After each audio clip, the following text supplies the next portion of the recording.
Bismillahirrahmanirrahim. Assalamualaikum warahmatullahi wabarakatuh. Allahumma sholli ala sayyidina Muhammad wa ala sayyidina Muhammad. Alhamdulillah pemirsa, salam jumpa kembali di program Kabar Petang edisi Kamis 10 Agustus 2022 bersama saya Fauzi Sanjabir.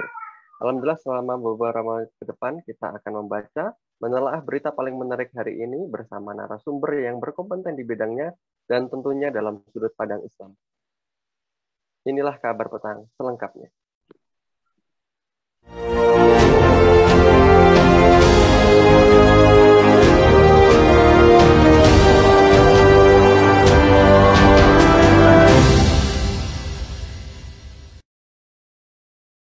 Komisi Kepolisian Nasional Kompolnas mendukung langkah Kapolri Jenderal Polsek Listio Sigit untuk memeriksa 25 anggotanya terkait kode etik sebab mereka diduga menghalangi proses penyidikan dalam kasus kematian Brigadir J di rumah dinas Irjen Pol Verdi Sambo.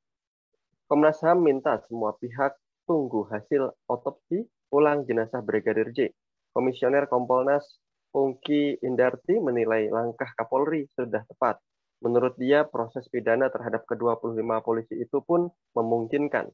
Pungki juga sepakat jika ke-25 anggota polisi tersebut dimutasi. Pasalnya, mereka diduga terlibat dalam pengerusakan dan penghilangan barang bukti kasus meninggalnya Brigadir J. Selain itu, Pungki menegaskan tindakan ke-25 orang polisi itu sudah merusak citra Korps Bayangkara yang menjamin Kompolnas bakal mengawal penuntasan kasus ini. Tepatkah pemecatan 25 anggota Polri yang terlibat dalam pengerusakan dan penghilangan barang bukti kasus kematian Brigadir J, dan juga pertanyaannya bagaimana transparansi proses hukum dalam kasus ini, dan juga apakah ada kesenjangan penegakan hukum bila dibandingkan dengan kasus terbunuhnya 6 laskar FPI. Untuk membahasnya, kami terhubung dengan Bung Agung Wisnuwardana, selaku Direktur Indonesia Justice Monitor. Assalamualaikum warahmatullahi wabarakatuh, Bung Agung. Waalaikumsalam warahmatullahi wabarakatuh, Mas Bung Fauzi. Agung. Alhamdulillah sehat, Mas. Alhamdulillah. Bung Agung, terkait berita yang tadi kita bahas, di mata publik tertuju ke kasus kematian Brigadir J saat ini. Mantan Kadif Propam Irjen Verdi Sambo saat ini juga ditahan di Makobrimob Polri karena melanggar kode etik. Dia mengambil CCTV di tempat kejadian perkara, yang dimana tewasnya Brigadir Nofriansah Yosua Huta Barat atau Brigadir J. Apakah Verdi Sambo bisa dipidana ini, Bu Agung? Oke, Mas Fauzi dan pemirsa kabar petang, yang perlu kita catat dulu ya, bahwa terkait kasus Brigadir J ini, Kapolri itu setelah ramai tuntutan netizen dari berbagai kalangan, termasuk deputat publik dari berbagai kalangan, Kapolri itu kemudian membuat tim khusus, tim sus ya namanya, dan juga Irsus ya, Irsus itu inspektorat khusus itu. Nah, tim khusus itu nanti yang akan fokus untuk memproses aspek pidana dengan pendekatan scientific crime investigation ya, SCI. Nah, ini konteks pidananya. Sementara Irsus atau inspektorat khusus itu tim ini akan fokus terhadap pelanggaran-pelanggaran kode etik itu. Nah, ada satu hal yang perlu menjadi catatan kita bersama, bahwa kasus ini yang sudah fix menjadi tersangka yaitu Baradae ya, Richard Eliezer. Nah, Richard Eliezer ini sudah mengakui bahwa dirinya itu melakukan penembakan pada Brigadir J ya. Walaupun menurut kuasa hukumnya disampaikan bahwa ceritanya tidak sesuai dengan cerita yang disampaikan kepolisian di tahap awal gitu. Nah, hal yang menjadi menarik kemudian adalah bahwa kasus ini yang jelas fix itu adalah terkait dengan dugaan pelanggaran kode etik. Yang ini disampaikan dari Irsus ya, Inspektorat Khusus. Secara khusus Irsus ya, Inspektorat Khusus, bukan tim sus, tim khusus ya. Nah, Irsus ini memang berfokus pada pelanggaran kode etik. Nah, pelanggaran kode etik yang kemarin didiskusikan itu terkait dengan hal-hal yang tadi disampaikan Mas Fauzi, yaitu terkait dengan apa yang kemudian mengambil CCTV, kemudian pembersihan TKP, dan lain sebagainya. Ini dianggap sebagai proses pelanggaran kode etik gitu. Nah, ini yang sebenarnya kalau pelanggaran kode etik, ini ujung-ujungnya kan cuman pemberhentian dengan tidak hormat gitu ya. Nah, persoalannya adalah apakah ini hanya pelanggaran kode etik gitu loh. Karena ini kita yang khawatir gitu. Kalau ini hanya pelanggaran kode etik, mungkin ujungnya sanksi sudah cukup gitu ya, sanksi administratif saja. Nah, jika tidak terbukti, misalnya saja nanti kode etik itu tidak terbukti misalnya ya, ini tentu sulit ditarik pada pidana umum, dan yang kami khawatirkan malah pendekatan kode etik ini akan menjadi semacam apa ya, bunker untuk skenario penyelamatan pihak-pihak tertentu ini tadi gitu. Dan kita ketahui bahwa ada 25 kan ya, 25 orang yang kemudian boleh dikatakan terkena kasus terkait dengan penghalang-halangan penyidikan ini ya, atau disebut dengan pelanggaran kode etik ini gitu. Nah, kita bisa mencatat bahwa hal yang sudah disampaikan langsung oleh otoritas kepolisian bahwa di dalamnya itu ada misalnya penghilangan barang bukti, menghalang-halangi proses penyidikan ya, kemudian ada semacam pengambilan atau pencurian terkait dengan barang bukti atau CCTV itu misalnya ya. Kita bisa memberi beberapa catatan misalnya. Adanya dugaan penghalangan penyidikan atau penyelidikan ya, itu harusnya ini sudah pidana gitu ya. Jadi harusnya tidak sekedar bicara kode etik gitu. Oke, kode etik mungkin berproses ya, tapi hal-hal yang sudah jelas-jelas terkait dengan penghalangan penyidikan, penyelidikan misalnya ya, ini kan jelas melanggar pasal 221 KUHP gitu. Dan ini sudah terbukti diamankan 25 anggota kepolisian ini. Kemudian penghalangan dan perusakan bahan bukti atau barang bukti ya, ini melanggar KUHP nomor 200, pasal 233. Ini ancamannya 4 tahun penjara. Kemudian ada dugaan rekayasa kasus ya, konspirasi gitulah boleh dikatakan. Ini juga pidana. Kemudian dugaan pelanggaran pasal 14 Undang-Undang Nomor 1 Tahun 1946 ya, terkait dengan apa ya, semacam berita bohong gitu ya. Berita bohong yang secara resmi itu menimbulkan keonaran gitu. Ini kita yang sangat sedih gitu ya. Banyak pihak mengkonfirmasi sebenarnya ada semacam berita bohong gitu. Ada semacam berita bohong dari apa yang disampaikan kepolisian dengan misalnya 25 orang itu di apa namanya di nonaktifkan gitu misalnya ya. Kita kan jadinya teringat ya bagaimana kasus-kasus terkait dengan Syahganda Nainggolan, Ali Baharsa, kemudian Bung Edi Mulyadi yang sering dapat tuduhan terkait dengan persangkaan terkait dengan berita bohong itu langsung diselesaikan demikian rupa. Tapi ini kok kalau terkait dengan kepolisian kok seperti tidak ada penyelesaian dengan sebaik-baiknya gitu. Nah, sehingga gini, seharusnya kasus terkait dengan Irjen Pol apa namanya FS ini ya, Irjen Pol FS ini Verdi Sambo dan juga 25 yang lainnya itu seharusnya bukan sekedar bicara kode etik gitu, seharusnya pidana yang diproses gitu ya. Tim sus harus berproses dan ini malah sudah kelihatan sejak dari awal gitu. Kami khawatir sekali lagi kalau ini hanya dimainkan sebatas kode etik, ujung-ujungnya nanti hanya sanksi administratif. Terus nanti kalau tidak terbukti, pidana umumnya bisa tidak dilakukan. Padahal sudah sangat jelas sekali disampaikan oleh pihak otoritas kepolisian, ada semacam pelanggaran-pelanggaran yang itu sudah masuk ranah pidana, seperti yang saya sampaikan tadi. Penghilangan barang bukti, terus kemudian menghalang-halangi penyidikan dan penyelidikan, bahkan rekayasa kasus dan juga bisa jadi berita bohong terkait dengan cerita-cerita di awal yang mungkin berbeda dengan kondisi yang disampaikan di akhir-akhir ini. Ini kira-kira pandangan saya, Mas. Baik, menurut Bung Agung terkait dengan hal yang diungkapkan tadi, Bung Agung, berarti apakah tepat ini pemecatan 25 anggota Polri yang terlibat dalam pengerusakan dan penghilangan barang bukti di lapangan, khususnya terkait dengan kematian Brigadir J ini? Nah, sekali lagi ini terkait dengan pertanyaan pertama tadi ya. Jadi 25 anggota Polri ini belum dipecat, Mas ya. Konteksnya dia hanya dimutasikan. Misalnya ada 10 anggota Polri, Pati ya, pejabat tinggi atau perwira tingginya itu sekarang ditempatkan di Yanma. Yanma itu pelayanan markas, termasuk Irjen Verdi Sambo kan ditempatkan di sana ya. Terus kemudian yang lainnya itu dimutasikan atau ditempatkan di tempat yang memang kosong jabatan gitu.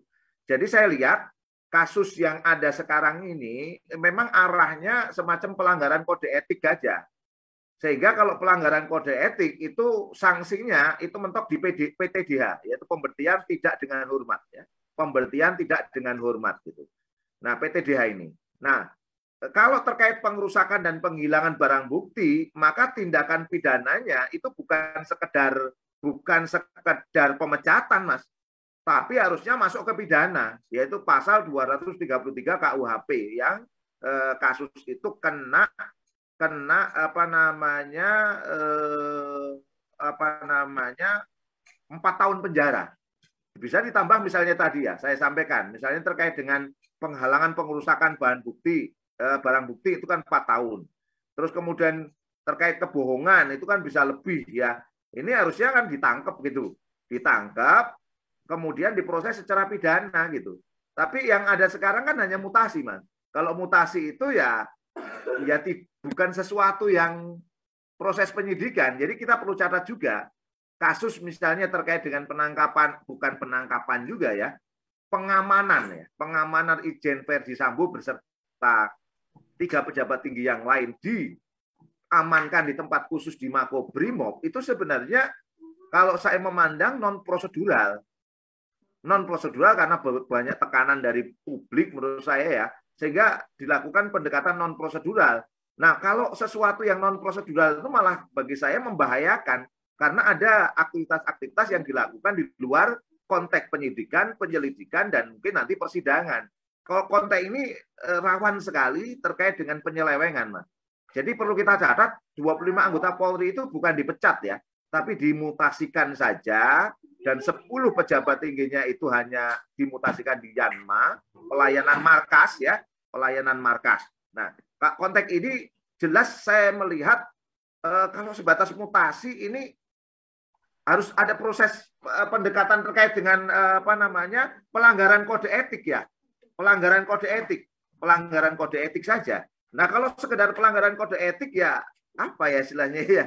Ini kasus-kasus ini kan sudah mendekati konteks pidana yang seharusnya ya memang berjalan bersama. Kalau memang seperti katakan Mahfud MD harus berjalan bersama, ya dua-duanya harus berjalan bersama gitu antara proses irsus yang sedang menyidik kode etik dan pidana. Harusnya pidana ini kan nggak usah nunggu sekian minggu gitu loh. Ini kan di tahap pertama saja, tahap kedua, mungkin hari pertama, hari kedua saja bagi kata orang setingkat polsek aja sudah bisa menangani kasus ini. Masa kasus ini ditangani setingkat pusat, kepolisian tingkat pusat, masa begitu lamanya dan proses pidananya seperti proses diulur-ulur demikian rupa. Itu catatan saya, Mas Fauzi.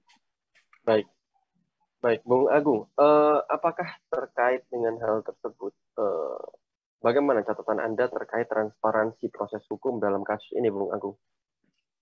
Kasus ini sejak dari awal itu terkesan kepolisian itu menutup-nutupi, bahkan mengaburkan fakta kasus gitu dugaannya ya, terkait kematian Brigadir J ini, ya, Nopriansah Yosua Huta Barat.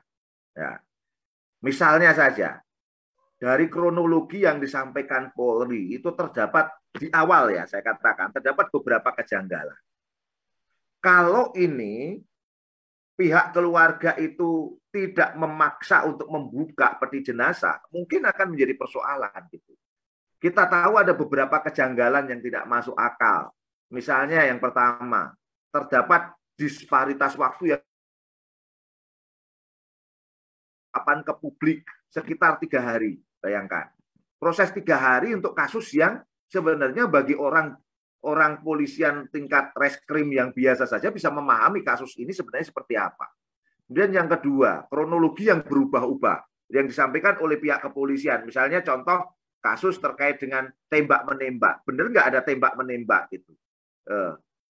Ini yang perlu kita catat. Kemudian ketika dibuka ditemukan juga ada semacam luka sayatan pada jenazah Brigadir J gitu di bagian muka ya. Kejanggalan keempat misalnya keluarga sempat dilarang melihat kondisi jenazah. Lu kok dilarang? Sampai ada semacam arogansi tanda petik oleh pihak pati kepolisian yang langsung turun. Bayangkan setingkat pati langsung turun untuk semacam pelarangan terkait dengan pembukaan peti jenazah ya.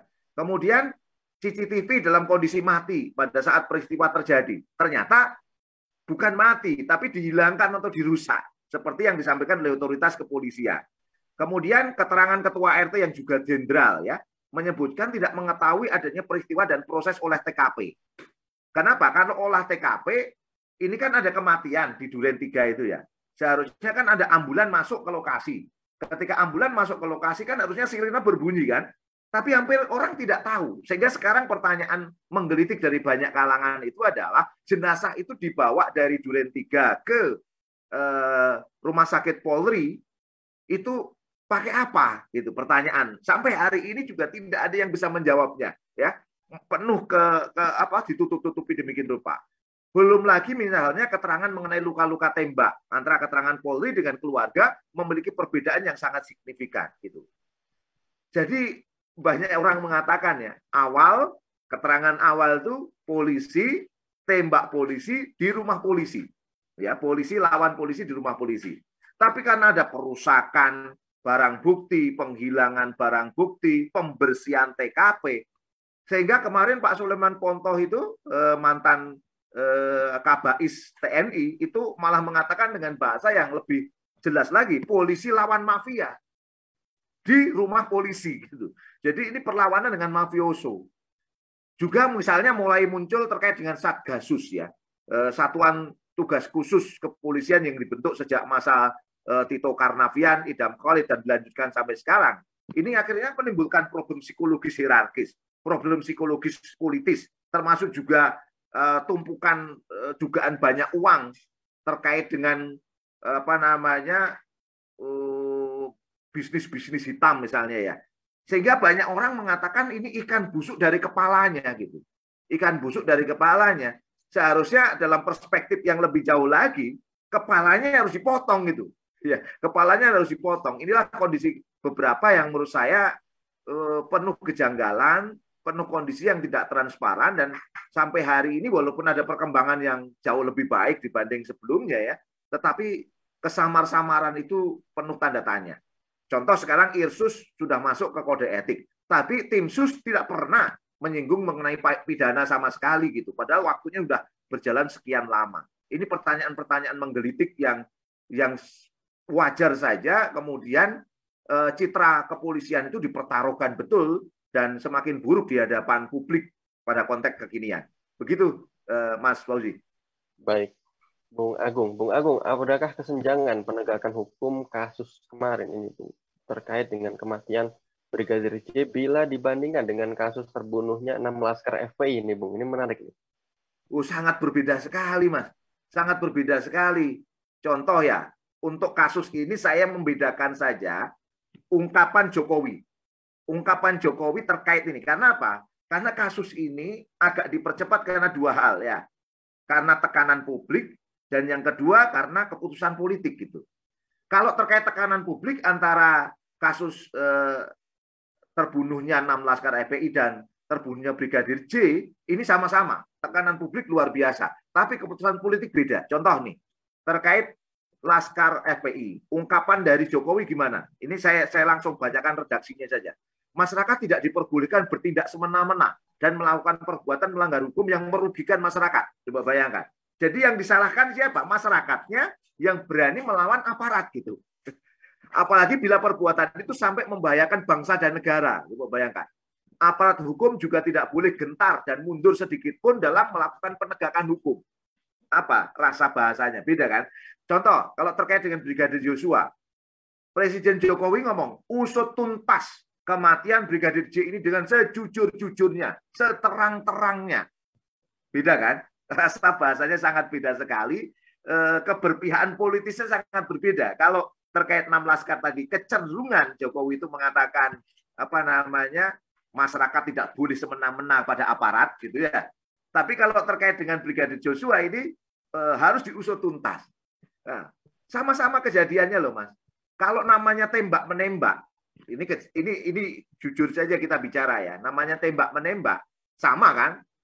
Tuduhan dari polisian tembak menembak, 6 laskar FPI tembak menembak, terus kemudian Brigadir Joshua tembak menembak dengan Baradae, Richard Eliezer.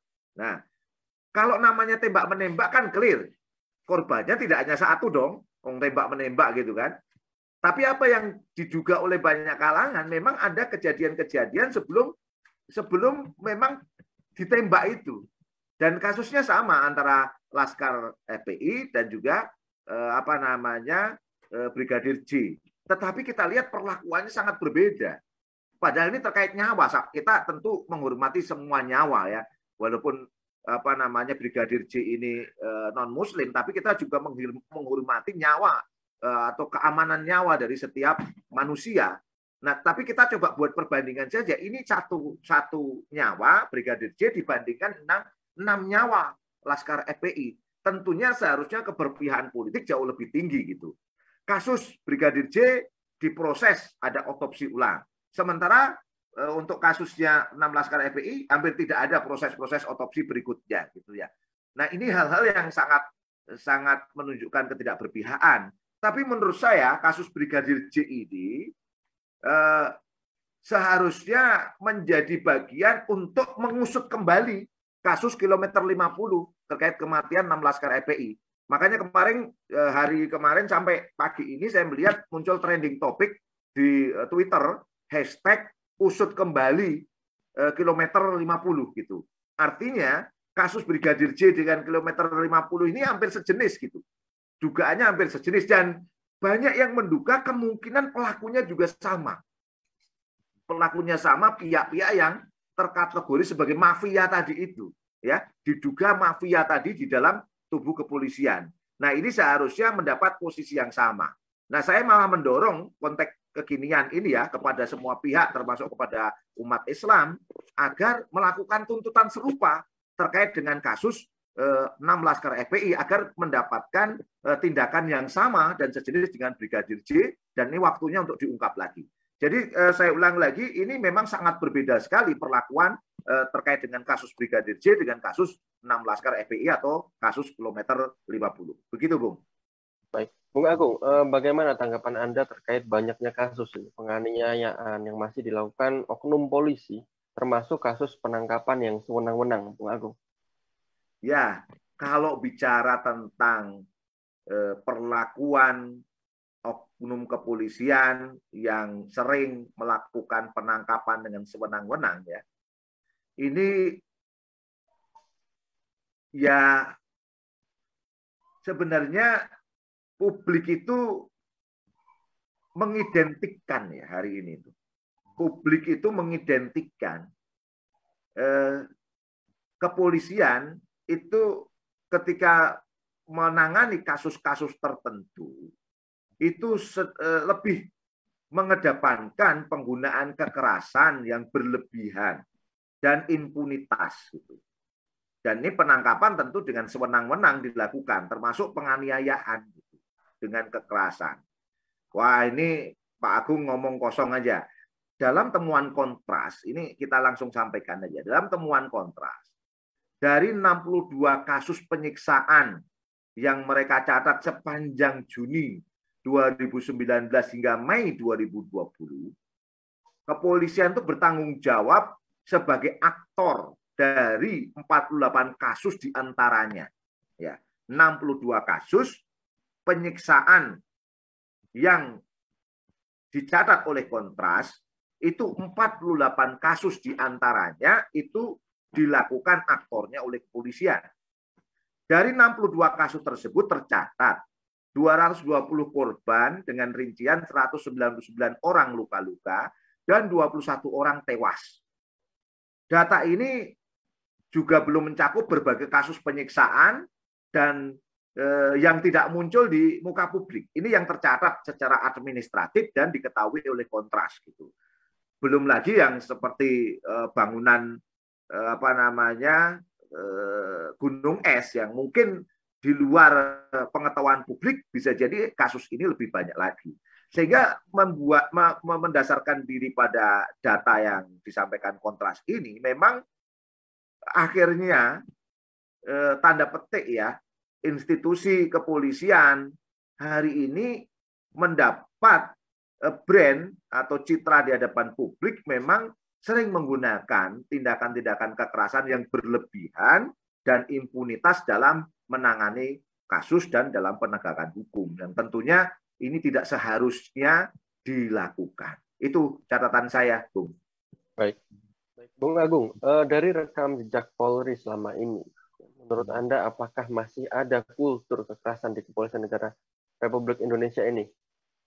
Wah, kalau terkait dengan ini ya, terkait dengan kekerasan yang berlebihan atau excessive use of force, dan mungkin dengan bahasa yang lebih, mohon maaf ya, agak kasar dikit, itu brutalitas polisi. Ya.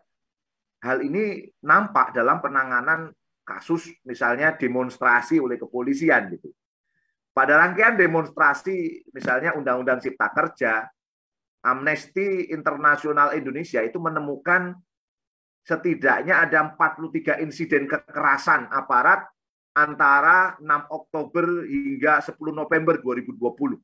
Ya, excessive use of force ya, atau brutalitas polisi dalam penanganan demonstrasi Undang-Undang Cipta Kerja saja itu 43 insiden dari 6 Oktober sampai 10 November. Aparat menghajar demonstran dengan tongkat, potongan bambu, lemparan batu ya. Demonstran juga kerap diseret dari kerumunan dan dipukuli secara terus-menerus oleh anggota kepolisian ya. Dan terkait dengan budaya kekerasan ini ya seperti telah mengakar gitu. Kepolisian sangat jarang menangani pelanggaran-pelanggaran tersebut, pelanggaran kekerasan oleh oknum polisi misalnya, itu dengan investigasi yang independen, menyeluruh dan efektif gitu. Jarang sekali. Ketika pelaporan pelanggaran terkait kekerasan ditindaklanjuti, bahkan untuk kekerasan dan pelanggaran hak-hak rakyat yang seharusnya ditindak secara pidana, malah sering hanya ditindak melalui mekanisme disiplin internal atau tadi dengan bahasa konteks pelanggaran kode etik. Proses peradilan ini dibilang sebagian pihak acap kali tidak transparan terkait dengan tindakan kekerasan ini dan dinilai kerap memberi hukuman hanya sanksi administrasi, pemindah tugasan atau skorsing. Nah ini kita lihatnya. Jadi walhasil menimbang masih peliknya PR kepolisian soal pemenuhan hak sipil ini, Kapolri perlu mendorong untuk benar-benar citra kekerasan dan arogansi itu dibenahi gitu. Ini salah satu masalah utama yang saya pikir kalau tidak dibenahi akan menciderai kinerja kepolisian dalam melayani rakyat. Perlu pembenahan untuk mengentaskan masalah ini dengan transparan, evaluasi dan juga partisipasi publik. Kami khawatir memang juga terkait dengan kasus Brigadir J ini berhenti seperti kasus Laskar 6 FPI 6 Laskar FPI itu yang berhenti hanya pada pelaku-pelaku di bawah gitu. Sementara untuk dalang yang dibalik itu semua tidak tersentuh oleh hukum sama sekali dan mentok-mentok hanya pelanggaran kode etik. Ini yang tentu kami sangat khawatir gitu. Gitu, Bung. Baik. Bung Agung, terkait hal ini apakah kepolisian cenderung hanya menangani kasus yang viral ini, yang dimana didukung berbagai reaksi publik ya, terhadap kinerja Polri khususnya. Karena pada saat sudah viral, baru ini ada penanganan secara khusus. Dan juga apakah gagasan prediktif responsibilitas, transparansi, serta berkeadilan ya, yang presisi yang diusung oleh Kapolri Listio Sigit Prabowo di masa kepemimpinannya, tak ubahnya ini seperti menjadi perbaikan semu semata. Bung Agung, bagaimana tanggapannya? Baik, kasus Brigadir J dan juga 6 Laskar FPI itu adalah taruhan institusi kepolisian menurut saya. Ya. Dan seharusnya polisi itu betul-betul bertindak presisi seperti gagasan mereka, prediktif, responsibilitas, transparansi, berkeadilan gitu, yang diusung oleh Listio Sigit Prabowo. Tapi kenyataan yang ada di lapangan, kasus ini kalau nggak ada trial by the press, semacam pengadilan oleh media sosial atau desakan publik, mungkin tidak seperti sekarang kalau saya lihat ya. Kalau setelah kemudian peti jenazah Brigadir Joshua itu tidak dipaksa, tidak diterima kehadirannya oleh keluarga dan meminta keluarga itu membuka peti jenazah dan kemudian menyebabkan ini viral di mana-mana, bisa jadi tidak seperti sekarang gitu. Kalau tidak ada tekanan, sehingga kasus ini akan berhenti pada ya ditutup, selesai, sudahlah gitu. Ini yang kita memang khawatir sekali kemarin ya, karena desakan viral, desakan oleh publik, desakan oleh media sosial, desakan oleh netizen, ini yang menyebabkan kemudian proses-proses ini ditindaklanjuti. Kan seharusnya tidak demikian dong. Kalau memang mau presisi, itu betul-betul semua itu berjalan dengan prosedural, substantif, yang bahasa pihak-pihak yang paham tentang reskrim ini ditangani oleh Polsek aja bisa kok. Ini kasus yang sangat sederhana misalnya gitu ya. Ini kan seharusnya betul-betul serius. Apalagi ini sudah berlarut-larut sekian waktu gitu kan. Banyak orang yang transparansinya di mana gitu. Berubah-ubah fakta ya.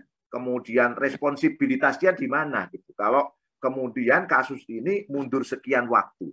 Jadi memang saya melihat kasus Brigadir J ini betul-betul ditindaklanjuti karena viral dan kemudian memang dukungan politik oleh Jokowi sebagai presiden negeri ini, yang tentu agak berbeda dengan kasus 6 Laskar FPI yang hanya dapat konteks viral dan konteks tekanan publik, sementara kepentingan politiknya nggak mendapatkan apa-apa. Oleh karena itu di kesempatan kali ini kami mendorong betul bahwa citra polisi itu betul-betul dipertaruhkan dalam kasus ini. Kalau kasus ini ternyata berhenti pada anti klimaks seperti 6 Laskar FPI, maka betul-betul persoalan ini sebenarnya seperti ikan busuk dari kepala. Seharusnya diselesaikan kepalanya dulu dan pembersihan pada segala pihak yang menunjukkan sikap-sikap tidak prediktif, tidak responsif, tidak transparan, dan tidak berkeadilan. Begitu, Bung, pandangan saya. Bung Agung, terakhir, bagaimana menurut Bung Agung upaya strategis dan ideologis untuk membenahi institusi kepolisian ini, Bung Agung? Baik, hal yang kita perlu catat secara khusus ya. Polisi ini pertama harus didudukkan pada kedudukannya yang tepat. Apa kedudukan yang tepat dia? Menjaga keamanan dalam negeri. Itu harus dikelirkan betul ya. Menjaga keamanan dalam negeri. Semua tugas dan fungsinya ini harus diatur demikian rupa yang tidak bertumpang tindih dengan apa yang disebut dengan kegiatan tentara atau kegiatan dari JAIS kalau dalam pandangan Islam.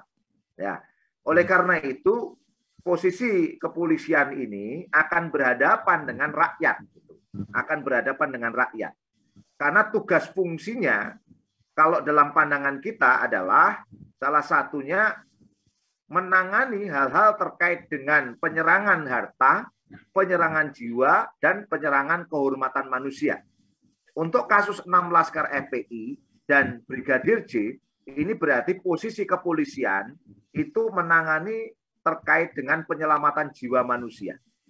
Melihat dari konteks ini, maka posisi dari kepolisian itu harus betul-betul menghilangkan sikap yang tadi saya sebut arogansi dan kekerasan. Karena pendekatan yang harus dilakukan betul-betul pendekatan kalau bahasa kerennya sekarang ya humanis gitu. Bukan pendekatan dengan kekerasan, pendekatan dengan arogansi. Termasuk juga pendekatan dengan kejujuran tingkat tinggi gitu. Karena apa? Karena kasus yang seperti terjadi pada kepolisian sekarang itu mencakup dugaan kuat mencakup pihak-pihak yang menjabat kedudukan tinggi di kepolisian.